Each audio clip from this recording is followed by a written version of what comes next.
Welcome to the my channel study with Maheshwari. आप लोगों का मेरे चैनल स्टडी विथ माहेश्वरी में स्वागत है। चलिए, लास्ट क्लास में हमने वर्ण के विषय में जाना था, वर्ण की फैमिली के बारे में, है ना। तो आज हम लोग वर्ण के प्रकार को भी समझा था, नहीं, स्वर वर्ण और व्यंजन वर्ण, स्वर वर्ण को भी जाना था। तो आज हमने क्या जानना है, व्यंजन वर्ण को जानना है, व्यंजन वर्ण के फैमिली को जानना है, नहीं, व्यंजन वर्ण के प्रकारों को जानना है, ठीक है।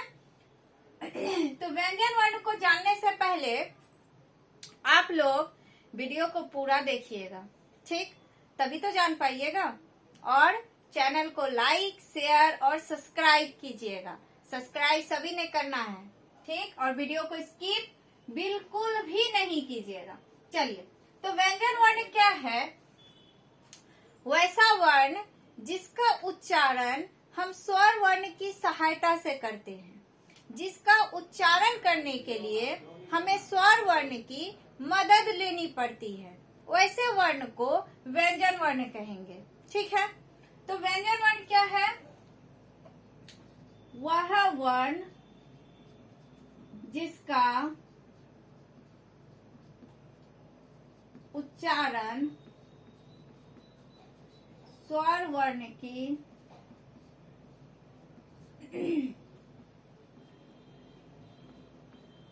सहायता से होता है, ठीक है। जैसे क, ख, ग, घ, अंग जो आप लोग पढ़ते हैं वो सभी व्यंजन वर्ण हो जाता है, उसको कवर्ग की श्रेणी में रखा गया है। उसी तरह चवर्ग का श्रेणी होता है, टवर्ग होता है, पवर्ग होता है ना। और य, ल, व सभी व्यंजन वर्ण है। सॉरी। अब देखिए, व्यंजन वर्ण क्या होता है ये तो जान गए। अब व्यंजन वर्ण जो होता है इसके 3 प्रकार हैं। कौन कौन से? स्पर्श व्यंजन वर्ण। कौन सा? स्पर्श व्यंजन वर्ण। उसके बाद क्या है? अंतःस्थ व्यंजन वर्ण, है ना। उसके बाद क्या है? ऊष्म व्यंजन वर्ण। यानी व्यंजन वर्ण को अगर फैमिली का मुखिया मान लिया जाए तो इसके 3 बेटे हैं। कौन कौन सा? स्पर्श, अंतःस्थ और ऊष्म। नाम थोड़े अजीब है, नहीं? चलिए, ठीक है। तो स्पर्श व्यंजन वर्ण किसको कहेंगे? वह व्यंजन वर्ण जिसका उच्चारण कंठ, तालु, मूर्धा, दंत और ओष्ठ। कंठ समझते हैं ना, यहाँ पे होता है। तालु समझते हैं ना, जो जीभ के नीचे होता है। दांत और ओष्ठ तो समझते ही होंगे, है ना। उसके स्पर्श से होता है। तो वैसे व्यंजन वर्ण को स्पर्श व्यंजन वर्ण कहेंगे। जैसे कवर्ग का जो उच्चारण होता है वो कंठ से होता है, आप लोगों ने याद करना है इसको। चवर्ग का जो उच्चारण होता है तालु से होता है। टवर्ग का उच्चारण मूर्धा से होता है।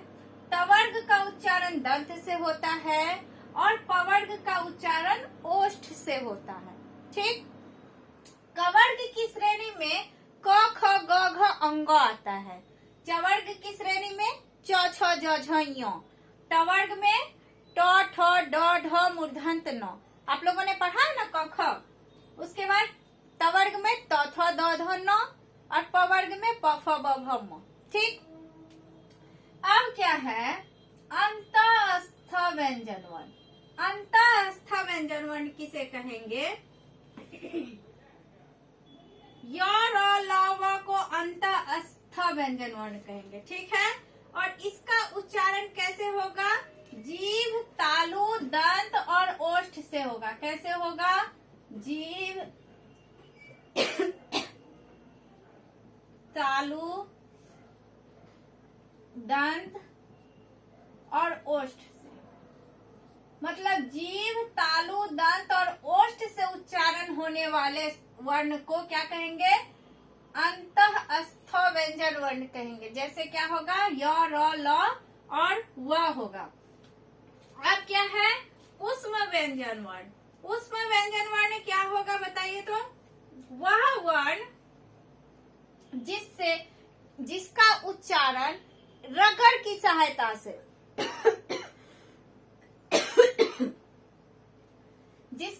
उच्चारण घर्षण से होता हो, है ना, वैसे वर्ण को क्या कहेंगे, ऊष्म व्यंजन वर्ण कहेंगे। जैसे तालव्य स, मूर्धन स, दंत स और ह।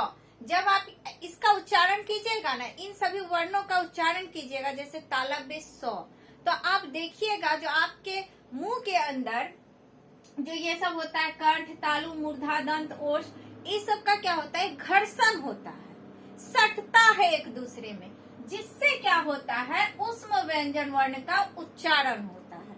ठीक, उसके बाद देखिए तो व्यंजन वर्ण के कितने प्रकार हुए, स्पर्श, अंतः, स्थ और ऊष्म। ऊष्म व्यंजन वर्ण में क्या आता है, तालव्य स, मूर्धन स, दंत स और ह। चलिए अब क्या होता है, अगर व्यंजन वर्ण को उच्चारण में वायु के प्रक्षेप की दृष्टि से, वायु का प्रक्षेप मतलब जैसे हम लोग कोई उच्चारण करते हैं तो उसमें वायु निकलता है, कोई उच्चारण जल्दी हो जाता है और कोई उच्चारण क्या होता है, देर लगता है करने में, है ना। जैसे यहाँ देखिए स्पर्श तुरंत हो गया, अंतःस्थ थोड़ा टाइम लगा, है ना। तो उसकी दृष्टि से व्यंजन वर्ण को दो भागों में बांटा गया है। कौन कौन सा, अल्प प्राण और महाप्राण।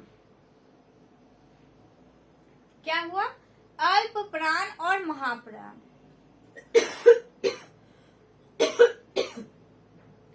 अल्प प्राण किसको कहेंगे, वह व्यंजन वर्ण जिसके उच्चारण करने में हुकार जैसी ध्वनि का प्रवेश नहीं होता है, वो नहीं निकलता है, उसको क्या कहेंगे, अल्प प्राण कहेंगे। वह व्यंजन वर्ण जिसके उच्चारण करने में कम वायु प्रवाहित होता है, कम वायु का प्रवाह होता है, उसको क्या कहेंगे, अल्प प्राण कहेंगे। जैसे प्रत्येक ये जो व्यंजन वर्ण है, प्रत्येक व्यंजन वर्ण का कौन कौन सा होगा, क, पहला, तीसरा और पांचवा, ये वर्ण क्या कहलाएगा, अल्प प्राण कहलाएगा।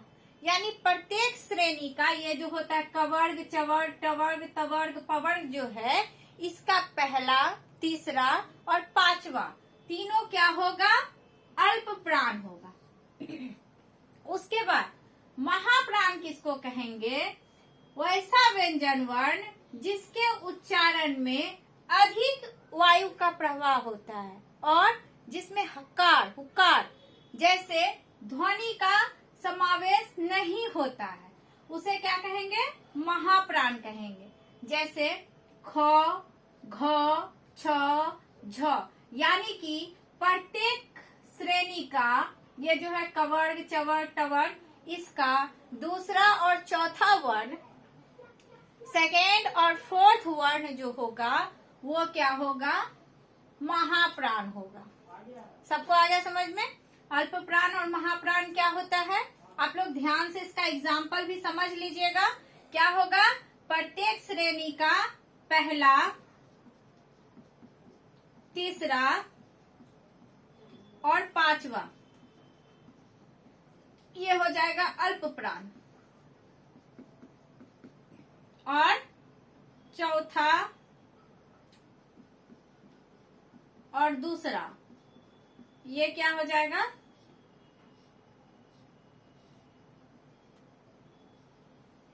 महाप्राण, है ना। अब देखिए नाद की दृष्टि से, नाद की दृष्टि से जो है व्यंजन वर्ण दो प्रकार का होता है। कितने प्रकार का, दो प्रकार का। कौन कौन सा, एक होता है घोष, दूसरा होता है अघोष। तो घोष किसको कहते हैं, घोष शायद किसी जानवर को कहते हैं, नहीं वो वाला नहीं है, यहाँ वर्ण वाला घोष है, ठीक है। तो घोष किसे कहेंगे, जिसके उच्चारण में स्वर तंत्रिया झंकृत होती है, उसे घोष व्यंजन वर्ण कहेंगे। ठीक, जैसे प्रत्येक वर्ग का तीसरा, चौथा, पांचवा और सभी स्वर वर्ण, उसके बाद य, र, ल, व और ह सब घोष वर्ण कहलाएगा। ठीक है, लेकिन यहाँ पे एक चीज ध्यान दीजिएगा, तो ये व्यंजन वर्ण का प्रकार है, तो घोष क्या है, व्यंजन वर्ण है, तो इसमें स्वर वर्ण को समाहित नहीं भी कर सकते हैं। लेकिन अगर किसी एग्जाम में आपको पूछता है क्या घोष वर्ण स्वर वर्ण है, या स्वर वर्ण को क्या घोष व्यंजन वर्ण की श्रेणी में रखा जा सकता है, तो उसका जवाब हाँ होगा। इसलिए इसको मैंने यहाँ पे लिखा है, और आप लोग भी थोड़ा ध्यान दीजिएगा इस पे और भूलिएगा नहीं। तो घोष व्यंजन वर्ण क्या हुआ, जिसके उच्चारण में स्वर तंत्रियां झंकृत नहीं होती है सॉरी होती है। चलिए, अब अघोष व्यंजन वर्ण क्या हुआ, वह वर्ण जिसका उच्चारण करने में स्वर तंत्रियां झंकृत नहीं होती है, ठीक है, उसको क्या कहेंगे, अघोष व्यंजन वर्ण। जैसे प्रत्येक वर्ग का पहला और दूसरा, यानी क ख, कवर्ग का, चवर्ग का च और छ, टवर्ग का ट और ठ, है ना, ये सभी क्या होगा, अघोष व्यंजन वर्ण होगा। तो आप लोगों ने व्यंजन वर्ण को समझा, व्यंजन वर्ण के पूरे परिवार को समझा। तो आप लोगों ने क्या करना है, वीडियो को शेयर करना है ज्यादा से ज्यादा, है ना, शेयर भी कर दीजिएगा और वीडियो को पूरा देखिएगा। और एक बात, मैंने जितने भी वीडियो बनाए हैं सबके प्लेलिस्ट क्रिएट हो गए हैं। अगर आपको ग्रामर का, ये हिंदी व्याकरण का जो वीडियो है उसको आपको सीरियल वाइज में देखना है, जैसे सबसे पहले अगर आपने वर्ण देखना है, व्याकरण देखना है सबसे पहले, सॉरी, उसके बाद वर्ण देखना है, उसके बाद क्या देखना, भाषा देखना है, उसके बाद स्वर वर्ण देखना है, जो भी देखना है आप लोगों ने क्या होगा, एक जगह प्लेलिस्ट पे मिल जाएगा, ठीक है। तो आप लोग प्लेलिस्ट पे जाकर के देखिएगा, उससे क्या फायदा होगा, आप लोगों ने सारे वीडियो एक साथ हो जाएंगे और आप लोगों को ग्रामर का वर्ण, स्वर वर्ण, व्यंजन वर्ण सब एक साथ समझ में आ जाएगा, ठीक। तो आप लोग वीडियो को पूरा देखिएगा, लाइक शेयर और सब्सक्राइब कर ही दीजिएगा, नहीं।